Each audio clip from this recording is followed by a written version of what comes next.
Welcome back. अभी हम लोग पॉलीमॉर्फिज्म टाइप्स देखेंगे विद कोडिंग एग्जांपल। के पॉलीमॉर्फिज्म की डेफिनेशन हम लोग देख चुके थे। पॉलीमॉर्फिज्म की स्टैंड फॉर व्हाट वो भी देख चुके हैं। पॉलीमॉर्फिज्म की टाइप्स भी देख सकते हैं कि हमारे पास स्टैटिक पॉलीमॉर्फिज्म है, डायनामिक पॉलीमॉर्फिज्म है। अभी हम लोगों ने कोडिंग एग्जांपल्स देखनी, ठीक है जी, वो देखते हैं।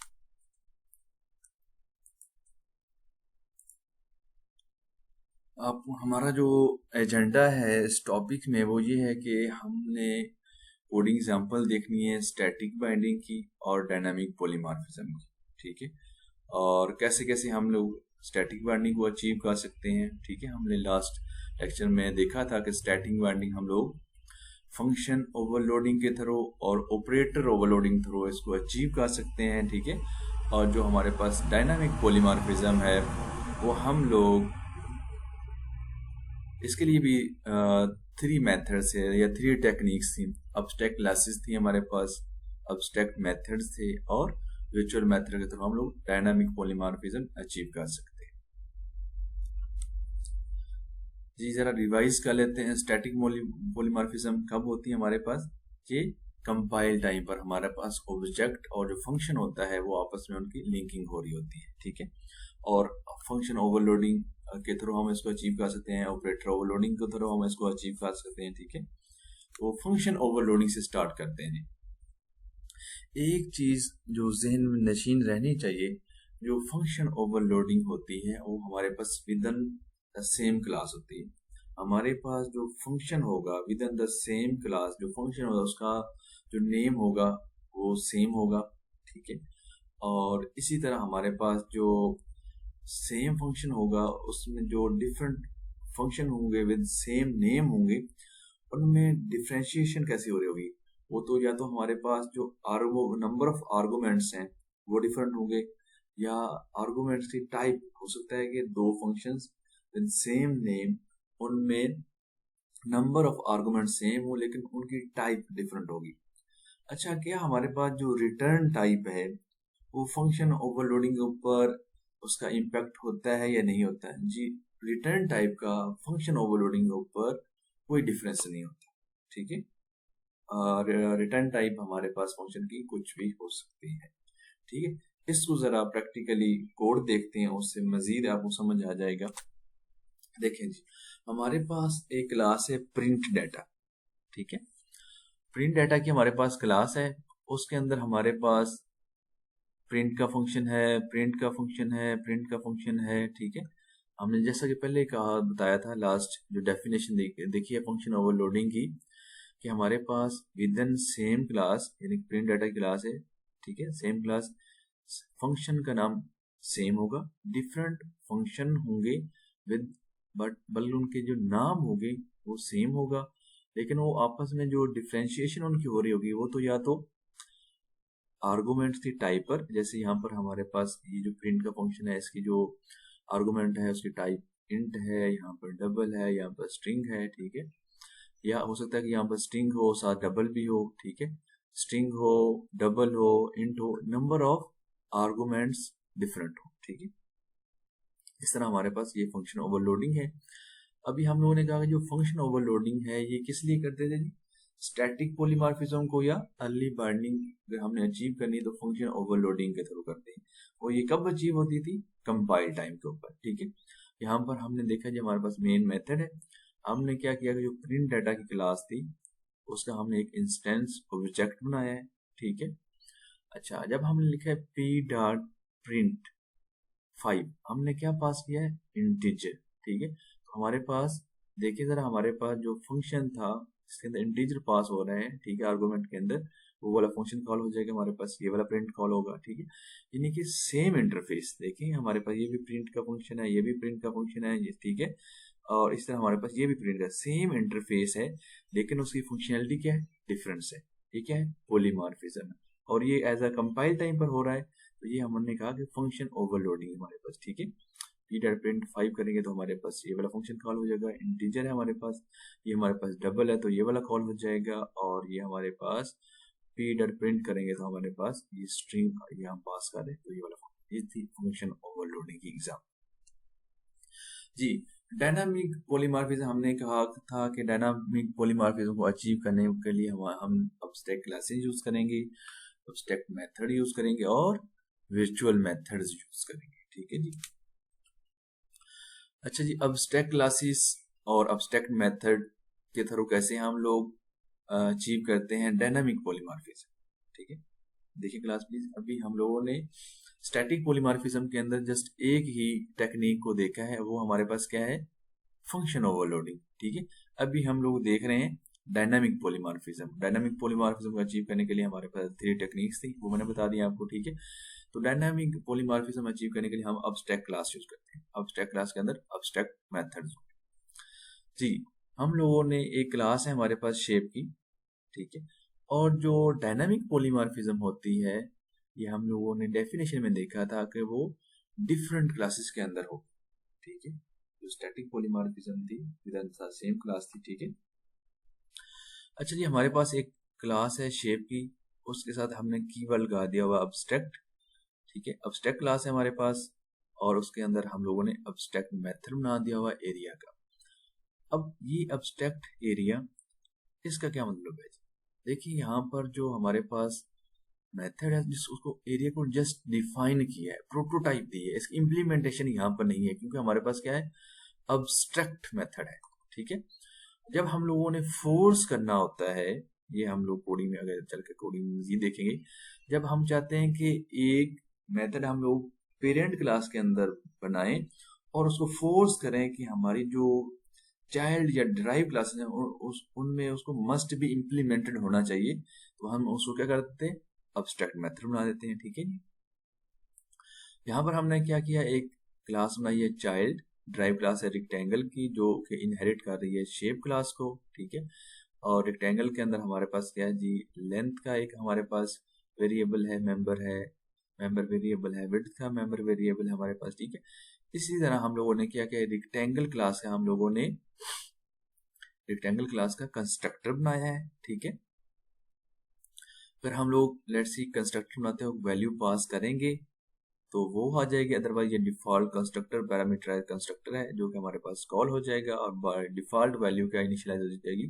लेंथ और विड्थ को 0 0। तो यहाँ पर हमने ए को 0 दी है, बी को 0 दी है, अदरवाइज जो हम लोग जब कॉल करेंगे जो वैल्यू यहाँ से पास करेंगे पैरामीटराइज कंस्ट्रक्टर के अंदर वो यहाँ पर इनिशियलाइज हो जाएगी। ठीक है, अच्छा जी, अभी हमने एरिया का जो मेथड था जो कि हमारे पास शेप जो कि हमारी पेरेंट सुपर क्लास है, ठीक है, उसके अंदर हमने अब्स्ट्रैक्ट किया था।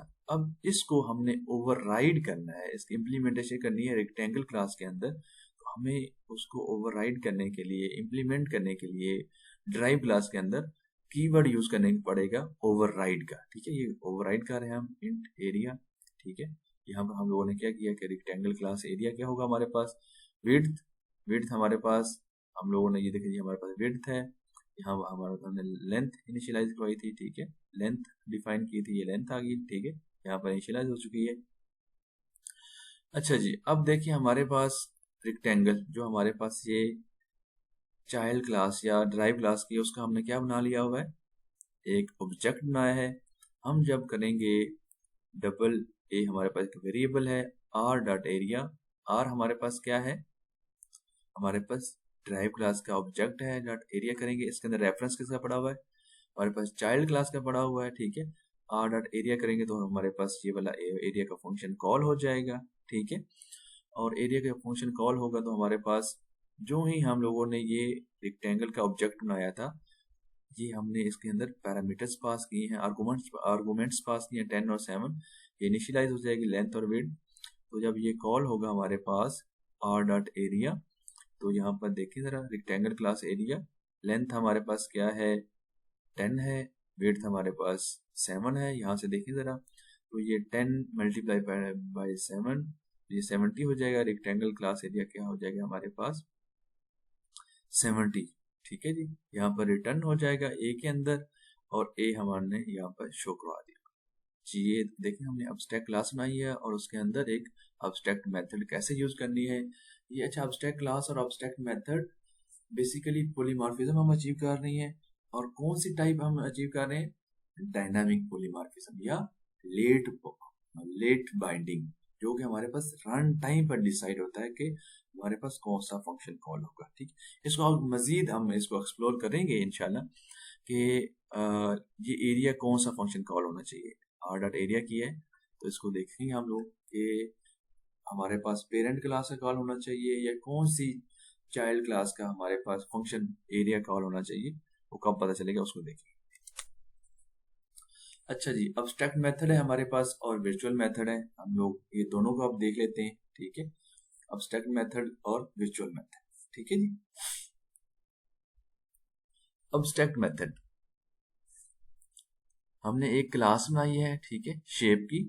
उसके अंदर हमने जो मेंबर वेरिएबल विड्थ और हाइट है उसको हमने प्रोटेक्टेड किया है ताकि हम लोग जो हमारी ड्राइव क्लास है उसके अंदर हम इसको एक्सेस कर सकें। ठीक है, शेप का हमने डिफॉल्ट कंस्ट्रक्टर बना दिया हुआ है। ठीक है, और हमने एरिया, यहाँ पर जरा देखिएगा, एरिया का जो मेथड है उसको हमने क्या कर दिया हुआ है, वर्चुअल कर दिया हुआ है। जो वर्चुअल मेथड है, ठीक है, वर्चुअल अगर किसी फंक्शन को या मेथड को वर्चुअल करना तो वर्चुअल का कीवर्ड हम लोग यूज करते हैं। और हमने ये पीछे देखा था कि वर्चुअल का जो हमारे पास मेथड होता है, ठीक है, वो किसी भी क्लास के अंदर हो सकता है। अब्स्ट्रैक्ट मेथड रहेगा अब्स्ट्रैक्ट क्लास के अंदर, लेकिन जो वर्चुअल मेथड है वो हमारे पास अब्स्ट्रैक्ट क्लास के अंदर भी हो सकता है। ठीक है, और नॉन अब्स्ट्रैक्ट क्लास के अंदर भी हो सकता है। ठीक है, और ये देखिए वर्चुअल मेथड हमने जो एरिया बनाया इसकी कुछ ना कोई डिफॉल्ट इम्प्लीमेंटेशन भी है, जैसे हम लास्ट में पढ़ कर आए।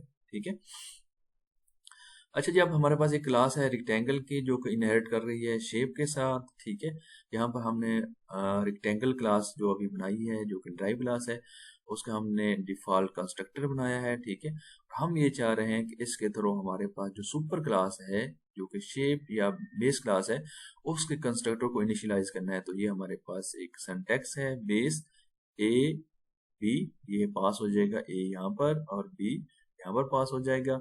और जो ही इसका हम रेक्टेंगल क्लास का कंस्ट्रक्टर कॉल करेंगे तो हमारे पास बेस क्लास का कंस्ट्रक्टर से उसके मेंबर्स वेरिएबल इनिशियलाइज हो जाएंगे। ठीक है, अब हमारे पास जो रेक्टेंगल थी, ठीक है, ये है हमारे पास ड्राइव क्लास। शेप के अंदर देखिए हमारे पास एक एरिया है, एरिया का मेथड था, यहाँ पर भी उसकी डिफॉल्ट इम्प्लीमेंटेशन है। ये हमने कहा था कि डिफरेंट क्लासेस के अंदर वर्चुअल जो मेथड्स हैं उनकी डिफरेंट इम्प्लीमेंटेशन हो सकती है। यहाँ देखें जी, हम लोगों ने वर्चुअल का जो मेथड था एरिया उसको हमने ओवरराइड कर रहे हैं। ठीक है, तो विड्थ मल्टीप्लाई हाइट, तो ये हमारे पास एरिया को हमने इनिशियलाइज कर दिया। ठीक है क्लास, अच्छा जी, अब जरा देखिए हमारे पास एक क्लास है ट्राइंगल की जो कि इनहेरिट कर रही है शेप क्लास को। यहाँ पर भी हमने ट्राइंगल का एक कंस्ट्रक्टर बनाया है, डिफॉल्ट कंस्ट्रक्टर बनाया है जिसके थ्रू हम लोग इनिशियलाइज कर रहे हैं, हम लोग इनिशियलाइज कर रहे हैं पेरेंट क्लास के कंस्ट्रक्टर के थ्रू पेरेंट क्लास के मेंबर्स वेरिएबल को। यहाँ पर भी देखें जी, हम लोग जो पेरेंट क्लास का जो वर्चुअल फंक्शन था, ठीक है, उसको हम ओवरराइड कर रहे हैं ओवरराइड कीवर्ड के थ्रू। ठीक है, तो यहाँ पर हमारे पास एरिया आ गया। एरिया को हमने यहाँ पर देखा कि हमारे पास जो ट्राइंगल का एरिया होता है उसके लिए डिफरेंट फॉर्मूला होता है, width multiply height divided by 2। अच्छा जी, यहाँ पर हमारे पास एक क्लास है कलर की। ठीक है, तो इसमें क्या हो रहा है कि हम लोगों ने एक मेथड बनाया है कॉल एरिया शेप। शेप कौन सी क्लास है हमारे पास, पेरेंट क्लास है जी। ठीक है, और यहाँ पर हमारे पास एक वेरिएबल ए पड़ा हुआ है। शेप क्लास का जो हमने ऑब्जेक्ट बनाएंगे जो इनिशियलाइज होगा, ठीक है, तो वो उसमें जिस चीज का रेफरेंस पड़ा होगा, ठीक है, वो वाला एरिया कॉल होगा और वो वाला हम लोग क्या कर देंगे, एरिया की आउटपुट आ जाएगी। अच्छा जी, एक क्लास और है हमारे पास टेस्टर। ठीक है जी, ये देखिए हमने यहाँ पर क्योंकि ये कॉल एरिया का मेथड कॉल करना था, ये किस क्लास के अंदर है, कॉलर की क्लास के अंदर है, तो हमने कॉलर की क्लास का एक ऑब्जेक्ट बना दिया हुआ है। ठीक है, हमने क्या किया जी, एक रेक्टेंगल की जो क्लास थी उसका हमने ऑब्जेक्ट बनाया है। ठीक है, और उसमें पैरामीटर पास पास कर दिए कंस्ट्रक्टर के अंदर, आर्गुमेंट्स पास किए हैं। तो इससे क्या होगा, रेक्टेंगल का जो ही हमने ये क्या बनाया है जी, कंस्ट्रक्टर बनाया है, ऑब्जेक्ट बनाया है, तो हमारे पास ये रेक्टेंगल का ये वाला कंस्ट्रक्टर कॉल हो जाएगा। 10 7 यहाँ पर इनिशियलाइज हो जाएगा, ये यहाँ पर 10 7 यहाँ पर जाएगा, ये यहाँ पर जाएंगे, तो विड्थ और हाइट हमारे पास 10 और 7 से इनिशियलाइज हो जाएगी। इस तरह हमारे पास एक ट्राइंगल का हमने ऑब्जेक्ट बनाया है, ठीक है, न्यू ट्राइंगल 10 और 5 हमने आर्गुमेंट्स पास किए हैं यहाँ पर। तो हमारे पास ये कंस्ट्रक्टर कॉल होगा, किसका कॉल होगा, ट्राइंगल का कॉल होगा, तो यहाँ पर ये भी इनिशियलाइजेशन हो जाएगी। अच्छा जी, अब ये देखने की बात है, जो समझने की बात है वो ये है कि देखिए हमने सी, ये जो कॉलर का ऑब्जेक्ट बनाया था, सी डॉट कॉल एरिया, ये वाला फंक्शन कॉल किया और आर पास कर रहे हैं, तो आर, ठीक है, आर में क्या पड़ा हुआ जी, न्यू रेक्टेंगल का रेफरेंस पड़ा हुआ है। अब क्या होगा, जब आर हमारे पास यहाँ पर जाएगा तो हमारे पास ये जो शेप का ऑब्जेक्ट है एस एच इक्वल टू क्या हो जाएगा, हमारे पास न्यू रेक्टेंगल 10,7। तो इसमें रेफरेंस किसका पड़ा हुआ है, हमारे पास इस जो पेरेंट क्लास का ऑब्जेक्ट है इसमें रेफरेंस अभी पड़ा हुआ है आर का, आर ये रेफरेंस किसका, रेक्टेंगल का। तो जब हम यहाँ पर आएंगे, जो पेरेंट क्लास का ऑब्जेक्ट है, पेरेंट क्लास का ऑब्जेक्ट है जिसमें रेफरेंस पड़ा हुआ है किसका, रेक्टेंगल क्लास का, जो कि हमारे पास चाइल्ड क्लास है, किसकी है, शेप क्लास की। तो रेफरेंस रेक्टेंगल का पड़ा हो, तो यहाँ पर हमारे पास अब रन टाइम पर डिसाइड हो रहा है कि एरिया कौन सा कॉल होना है, हमारे पास रेक्टेंगल क्लास का कॉल होना है या ट्राइंगल का कॉल होना है, ठीक है, या हमारे पास शेप क्लास का कॉल होना है। अभी जिसका रेफरेंस पड़ा होगा हमारे पास, इस वाले पेरेंट, जो पेरेंट का ऑब्जेक्ट है वो वाला हमारे पास ऑब्जेक्ट या वो वाले जो हमारे पास मेथड होगा वो कॉल होगा। अभी क्योंकि हमारे पास इसमें रेक्टेंगल का पड़ा हुआ है रेफरेंस, तो यहाँ पर जब हम आएंगे तो एस एच डॉट एरिया, तो इसमें रेफरेंस था हमारे पास रेक्टेंगल का, तो हमारे पास रेक्टेंगल का कॉल होगा जी एरिया, ये रन टाइम पर, ठीक है, यानी कि ना at the run time decide होगा कि एरिया जो हमारे पास, जो हमारे पास मेथड है, हमारे पास जो वर्चुअल मेथड है या अब्स्ट्रैक्ट मेथड है, किस क्लास का कॉल होना है, ठीक है। तो रेक्टेंगल क्लास एरिया आएगा, विड्थ हमने पहले से इनिशियलाइज कर दी हुई है 10 और 7 से, 10 मल्टीप्लाई बाय 7 70, तो ये रिटर्न कर देगा 70। तो कंसोल डॉट राइट अलाइन करेंगे तो एरिया हमारे पास यहाँ पे आउटपुट आ जाएगी 70, ठीक है क्लास। अच्छा जी, आगे चले जरा, सी डॉट कॉल एरिया हमारे पास टी है, ये ट्राइंगल हमारे पास, ये जब हम कॉल करेंगे तो ये टी जो हमने आर्गुमेंट पास किया है वो यहाँ पर पास होगा।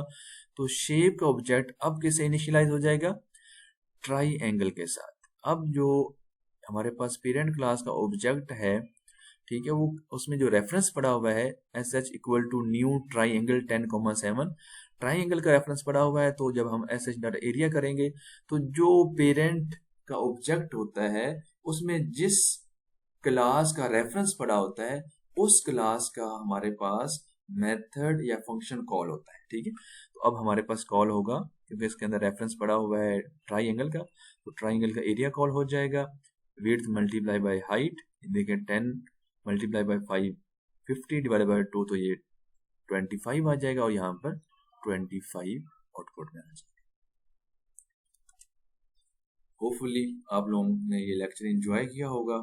इसके अंदर हम लोगों ने देखा है कि फंक्शन ओवरलोडिंग क्या होती है, हमारे पास अब्स्ट्रैक्ट मेथड कैसे यूज करते हैं, ठीक है, और वर्चुअल मेथड्स कैसे रन टाइम पर कॉल होते हैं। Thank you very much.